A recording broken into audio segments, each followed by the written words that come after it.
Dr. Torres is one of the founders of what is known as the political sociology of education. This framework explores the political and social interactions influencing educational policymaking. How can the political sociology of education help to mend today's fractured society? It begins with an understanding of neoliberalism. Neoliberalism is a model that was created around the 1980s. It had several different orientations. It's a model of the state, it's a model of the economy, it's a model vis-a-vis culture. Some people talk about neoliberalism and neoconservatism. I tend to believe that they are two sides of the same coin.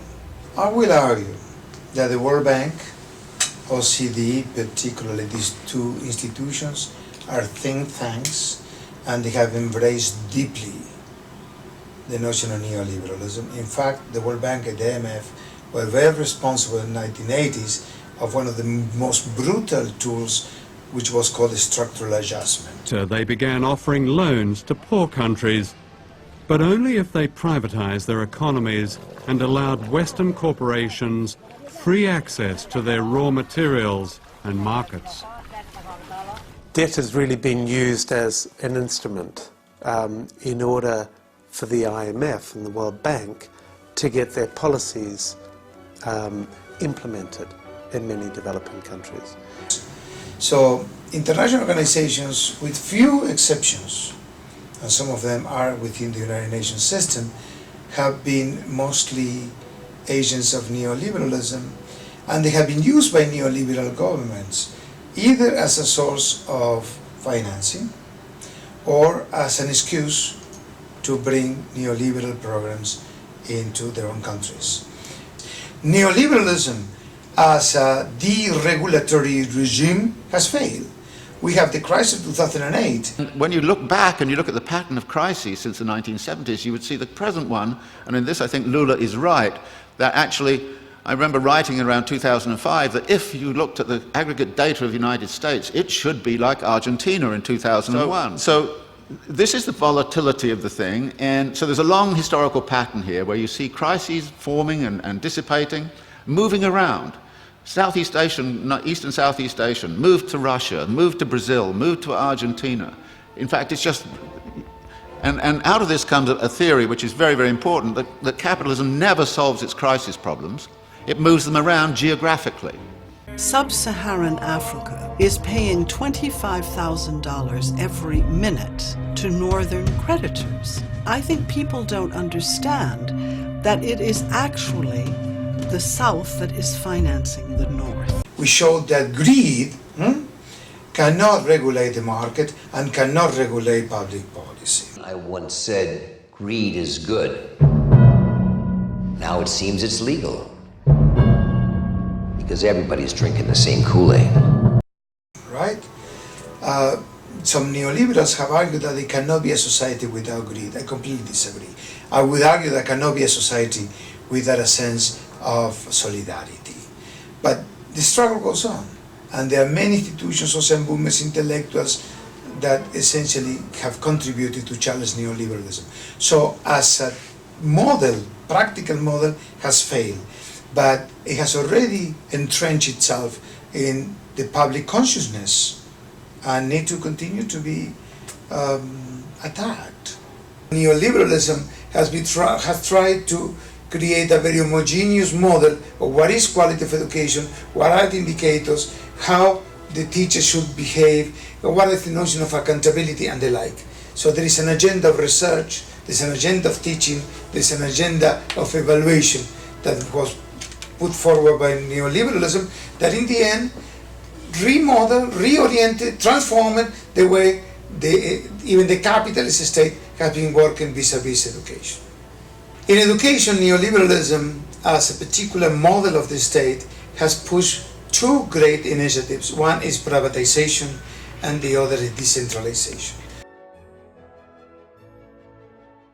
In my opinion, privatization has to do with the fact that the capitalist state has been suffering from a fiscal crisis of the state by using privatization and user fees is beginning to download some of the public responsibilities of the state, traditionally, historically, of supporting financially public education.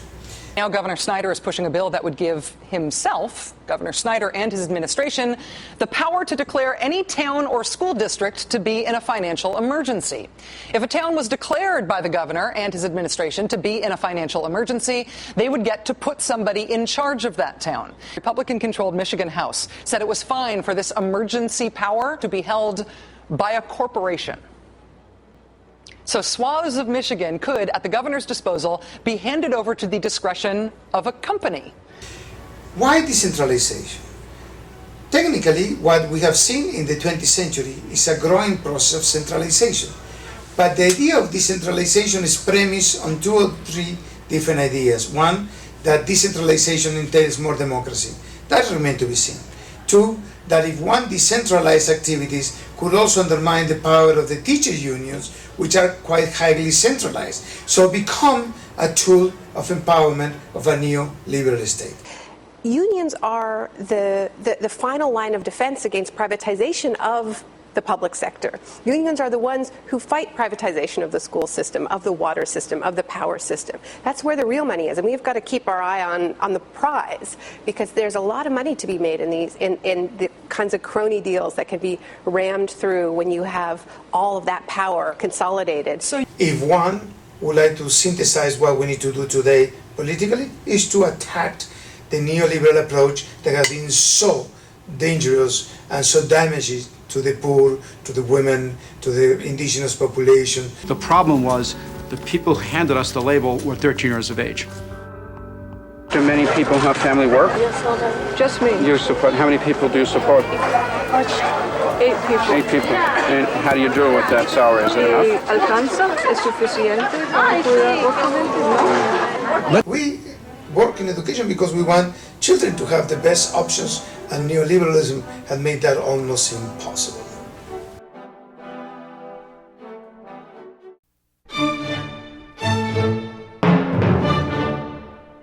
One of the key components of the political sociology of education is the state.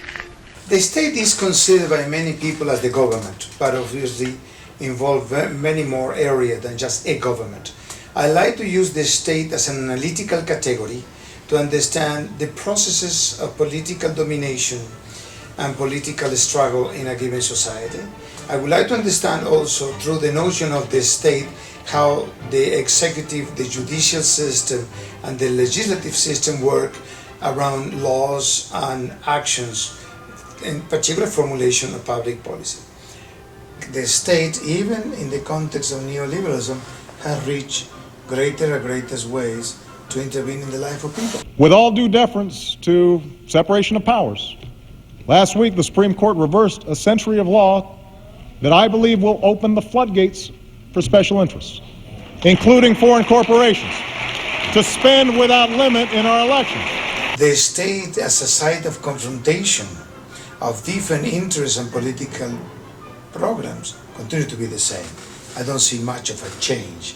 In fact, what I have seen as a change is that a new liberal state has emerged doing exactly what the neoliberals want, which is a model of deregulation, which is always partial, because it's an attempt to deregulate the movements and activities of the capital, but also increasing the regulation in labor. What is the role of the state in education? That is a very important question.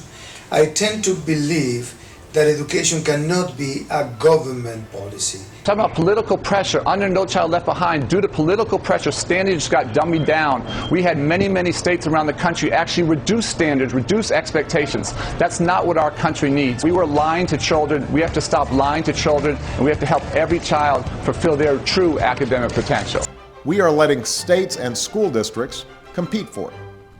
That's how we can incentivize excellence and spur reform and launch a race to the top in America's public schools.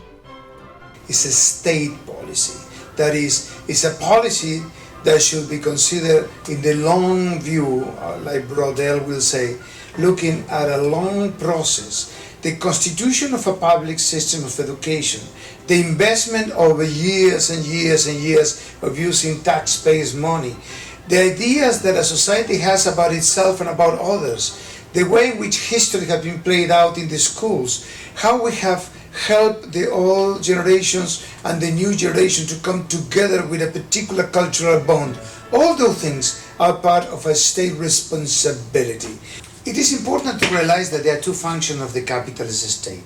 One is legitimation, political legitimation particularly, and the other is capital accumulation.